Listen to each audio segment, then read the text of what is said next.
بسم اللہ الرحمن الرحیم۔ آپ حضرات جانتے ہیں کہ لاک ڈاؤن کا زمانہ چل رہا ہے اور معلوم نہیں کہ لاک ڈاؤن کب تک چلے گا۔ تو اب بہت سارے لوگ یہ سوال کر رہے ہیں کہ اگر یہ لاک ڈاؤن کا سلسلہ باقی رہا عید تک تو عید کی نماز پڑھنے کا طریقہ کیا ہوگا؟ ہم عید کی نماز کس طرح سے پڑھیں گے؟ کہاں پڑھیں گے؟ تو دیکھیے، اللہ سے دعا کیجئے کہ عید سے پہلے یہ لاک ڈاؤن کا سلسلہ ختم ہو جائے۔ اگر ختم ہو گئے تو بہت اچھی بات ہے۔ آج 16 تاریخ ہے، 1-2 روز میں ہو سکتا ہے ہمارے پرائم منسٹر کا اعلان آ جائے۔ لاک ڈاؤن کو تو بڑھائیں گے، اشارہ تو اس بات کی طرف انہوں نے پہلے ہی کر دیا ہے، 40 کا اعلان کیا ہے کہ بڑھے گا، لیکن اس کے لیے الگ شرطیں ہوں گی، الگ کیا کہتے ہیں قانون اور ضابطے ہوں گے۔ تو ہو سکتا ہے اس میں کہیں سہولت مل جائے عید کے دن۔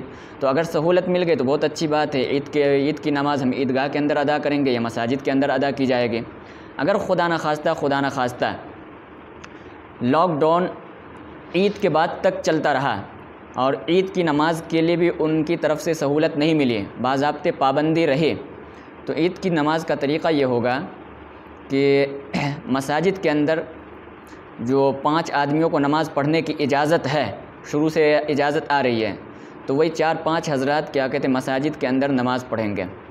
اس سے آگے بڑھنے سے پہلے یہ مسئلہ آپ سمجھ لیں کہ جو شرطیں جمعہ کی نماز کے لیے ہیں وہی شرطیں عید کی نماز کے لیے بھی ہے۔ جن لوگوں پر جمعہ کی نماز فرض ہے انہی لوگوں پر عید کی نماز بھی واجب ہے، اور جن پر جمعہ کی نماز نہیں ہے ان پہ عید کی نماز بھی نہیں ہے۔ جیسے مسافر ہے، عورت ہے، ان پہ جمعہ کی نماز نہیں ہے تو عید کی نماز بھی واجب نہیں ہے، پڑھ لے تو حرج نہیں ہے لیکن واجب نہیں ہے۔ تو جو شرائط جمعہ کی نماز کے لیے تھیں، جمعہ کی نماز کے لیے ہے، وہی شرائط عید کی نماز کے لیے بھی ہے۔ تو جب لاک ڈاؤن کا سلسلہ شروع ہوا تھا تو اس وقت بتایا گیا تھا کہ جمعہ کی نماز 5-6 افراد مل کر کے مسجد میں ادا کریں گے اور باقی لوگ گھر کے اندر ادا کریں گے۔ اور جمعہ کی نماز کے لیے بنیادی جو شرط ہے وہ یہ ہے کہ جمعہ کی جماعت کے اندر 4 افراد ہونے چاہیے امام کو لگا کر کے، اور امام کو چھوڑ کر کے کم سے کم 3 آدمی ہونے چاہیے، اور امام ملا کر کے 4 آدمی۔ 4 آدمی سے کم میں جمعہ کی نماز صحیح نہیں ہوتی احناف کے نزدیک۔ تو 4 آدمی اگر موجود ہوں، 5 آدمی اگر موجود ہوں، تو جیسے آپ جمعہ کی نماز گھروں کے اندر ادا کر رہے تھے، تو اسی طرح سے عید کی نماز کے لیے بھی کم سے کم 4 افراد کا ہونا ضروری ہے۔ 4 افراد سے اگر کم ہوں گے تو عید کی نماز صحیح نہیں ہوگی۔ تو اچھا، کچھ فرق ہے عید کی نماز اور جمعہ کی نماز کے اندر۔ جمعہ کی نماز میں خطبہ شرط ہے، اگر خطبہ نہ دیا جائے تو جمعہ کی نماز ہوتی ہی نہیں ہے، اور عید کی نماز کے اندر خطبہ شرط نہیں ہے بلکہ سنت ہے، لہذا سنت کے چھوٹنے سے بھی نماز ہو جاتی ہے۔ دوسری بات یہ ہے کہ جمعہ کی نماز میں خطبہ جمعہ کی نماز سے پہلے ہے، اور عید کی نماز میں خطبہ عید کی نماز کے بعد ہے۔ تیسری بات یہ ہے کہ جمعہ کی نماز میں اذان اور اقامت بھی ہے، عید کی نماز میں اذان اور اقامت نہیں کہی جاتی ہے، بغیر اذان اور اقامت کے عید کی نماز پڑھی جاتی ہے۔ تو اب آئیے مسئلے کی طرف۔ اگر لاک ڈاؤن اسی طرح سے رہا تو مسجد کے اندر 4-5 افراد مل کر کے عید کی نماز پڑھیں گے، باقی لوگ گھروں کے اندر پڑھیں گے۔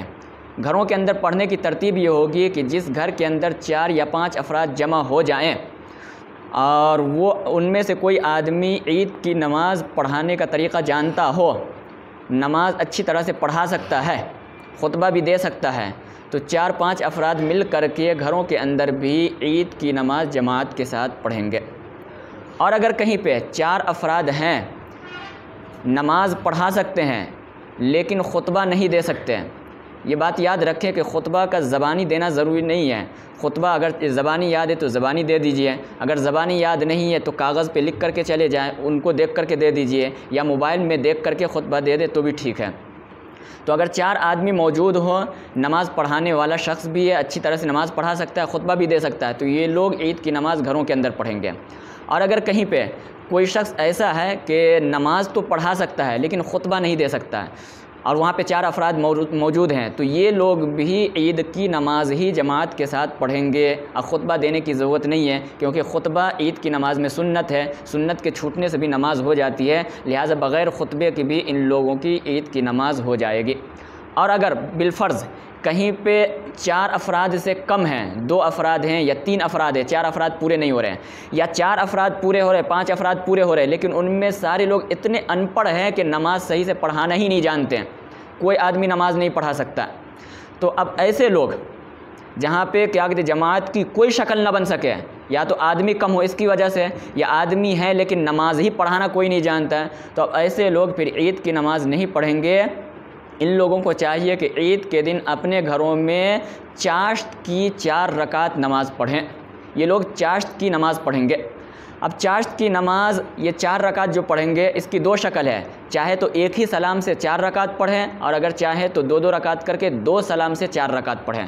یہ بات یاد رکھیں کہ یہ 4 رکعت جو چاشت کی نماز لوگ پڑھیں گے، یہ عید کی نماز کا بدل نہیں ہے، لیکن انشاءاللہ امید ہے کہ اللہ تعالیٰ عید کی نماز کا ثواب ان لوگوں کو عطا فرما دیں گے۔ حضرت عبداللہ بن مسعود رضی اللہ عنہ سے روایت مروی ہے، وہ فرماتے ہیں کہ جس شخص کی عید کی نماز چھوٹ جائے تو اسے چاہیے کہ چاشت کی نماز 4 رکعت پڑھ لے۔ لہٰذا کیا کہتے ہیں یہ لوگ چاشت کی نماز پڑھیں گے، یہ چاشت کی نماز کیا کہتے ہیں عید کا ثواب انشاءاللہ ان کو اس میں مل جائے گا، لیکن عید کا بدل نہیں ہوگا، یہ ان کے مجبوری کے تحت ہے۔ تو یہ ہوا عید کی نماز کے پڑھنے کا طریقہ۔ لہٰذا کیا کہتے ہیں جہاں پہ افراد موجود ہو وہاں پہ چاہیے کہ کیا کہتے ہیں جماعت کے ساتھ پڑھے، جہاں پہ افراد نہ موجود ہو تو وہاں پہ کیا کہتے ہیں 4 رکعت تنہا کیا کہتے ہیں یہ چاشت کی نماز لوگ پڑھیں گے، اور تب کیا کہتے ہیں نماز کو ختم کر دیں گے۔ اللہ سے دعا ہے کہ اللہ تعالی ہم ان باتوں پہ عمل کرنے کی توفیق نصیب فرمائے۔ وآخر دعوانا ان الحمد للہ رب العالمین۔